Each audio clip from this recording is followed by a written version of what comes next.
साथियों, लगातार अभ्यर्थियों के मैसेज मिल रहे हैं कि कंप्यूटर अनुदेशक भर्ती में ओनली काउंसलिंग वालों के अभ्यर्थियों को एफिडेविट देकर उनको नियुक्ति करवाई जाए। साथ में ही पीटीआई भर्ती परीक्षा परिणाम, अध्यापक भर्ती परीक्षा परिणाम, सीईटी ग्रेजुएशन और 12वीं का लेवल का जो सीईटी का परिणाम और प्रयोगशाला सहायक और लाइब्रेरियन की ज्वाइनिंग, इनको लेकर लगातार कॉल और मैसेज आ रहे हैं। तो साथियों, लगातार हमारा संघर्ष जारी है। कल भी कर्मचारी चयन बोर्ड अध्यक्ष से मैं खुद मुलाकात करके आया हूं। साथियों, सबसे पहले मैं चर्चा करना चाहूंगा कंप्यूटर अनुदेशक भर्ती के वो ओनली काउंसलिंग वाले जो अभ्यर्थी है 1300 से ज्यादा है। इसके अलावा 131 अभ्यर्थियों के जो आक्षेप लगकर जो बीकानेर निदेशालय से जो फॉर्म भेजे गए थे वो।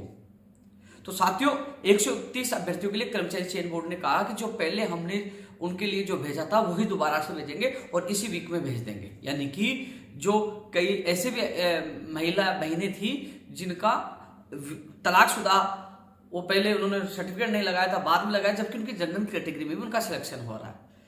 कई ऐसी लापरवाही थी जिसमें अभ्यर्थियों को बिल्कुल भी लापरवाही नहीं थी। विभाग की लापरवाही की वजह से वो लोग आज काउंसलिंग से वंचित हो रहे हैं, यानी कि उनकी नियुक्ति प्रक्रिया बाधित हो रही है। तो उस संबंध में चेयरमैन साहब ने पॉजिटिव रेस्पॉन्स दिया कि 131 अभ्यर्थियों को जो आक्षेप दूर करने के संबंध में हमसे जो उन्होंने जानकारी मांगी है हम इसी वीक में भिजवा देंगे कर्मचारी चयन बोर्ड को। यानी कि 131 अभ्यर्थियों के लिए माननीय शिक्षा मंत्री जी ने भी फोन किया था और मैं खुद मिलकर के आया हूँ, जहां कर्मचारी चयन बोर्ड पॉजिटिव है। यानी कि उन्होंने कहा किसी भी योग्य अभ्यर्थी के साथ अन्याय नहीं होगा, न्याय मिलेगा। ये 131 अभ्यर्थियों के लिए। अब मैं ओनली काउंसलिंग वाले अभ्यर्थियों के लिए कह दूं, जो सभी चयनित अभ्यर्थी हैं जो चिंता कर रहे हैं, मुझे कॉल और मैसेज लगातार कर रहे हैं। साथियों, एक चीज तो इस तक स्पष्ट हो गई होगी कि इस कंप्यूटर अनुदेशक भर्ती में लगातार मेहनत, लखनऊ से लेकर दिल्ली, सारी चीजें मैंने वीडियो के माध्यम से आपने देख लिया होगा कि वो एजुकेशन चौक पे पूरी स्टोरी मैंने बताई, जिसमें वो वीडियो, तस्वीर सब कुछ है। वो लखनऊ की सड़कों की जो हमारे साथ लाठी वो पिटाई जो कर रहे थे, वो सारी चीजें उसमें देखी होगी आपने, कैसे ये भर्ती निकल के, वो पूरी कहानी, वो दास्तान भी आपने सुनी होगी। लेकिन एक चीज देखो होगा कि जब हम लोग मेहनत करके इस भर्ती को लास्ट स्टेज पे लेके आते हैं, सारा काम करते हैं, कॉपी पेस्ट कि हमने ये कर दिया, जबकि ओनली काउंसलिंग वाले अभ्यर्थी भटक रहे थे, कोई भी साथ नहीं दे रहा था।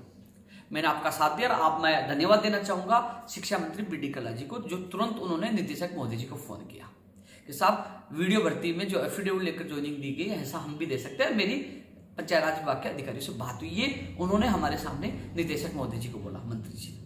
निदेशक मोदी जी ने कहा कि इनकी जो एप्लीकेशन है वो मार्क करके आप भेजिए और वो उससे लेटर बनाकर विभाग को भेजेंगे और विभाग से अनुमोदन होने के बाद उनके भी ज्वाइनिंग आदेश हो जाएंगे एफिडेविट के आधार पर। और साथियों, वो लेटर निदेशक मोदी जी से शिक्षा मंत्री जी के पास पहुंचा है। वो अभी आज मेरी शिक्षा मंत्री जी की वहां बात हुई है, वो मैंने तो ये निवेदन किया कि आज ही इनका आदेश जारी कर देना चाहिए, क्योंकि कल से काउंसलिंग शुरू हो रही है। तो मैं कोशिश कर रहा हूं साथियों, आज ही आपके आदेश जारी करवाने की पूरी कोशिश कर रहा हूं। तो आपको घबराने की आवश्यकता नहीं, आज नहीं हुए तो जल्द आपके एफिडेविट के माध्यम से ज्वाइनिंग आदेश होने के आपका आदेश जारी हो जाएगा। तो घबराने की आवश्यकता नहीं, क्योंकि सबसे बड़ी बात है शिक्षा मंत्री जी पॉजिटिव, उन्होंने खुद ने अधिकारियों से बात की। आप सब जो अभ्यर्थी मेरे साथ गए थे उनके सामने बात की और कैसा रेस्पॉन्स आपने देखा होगा।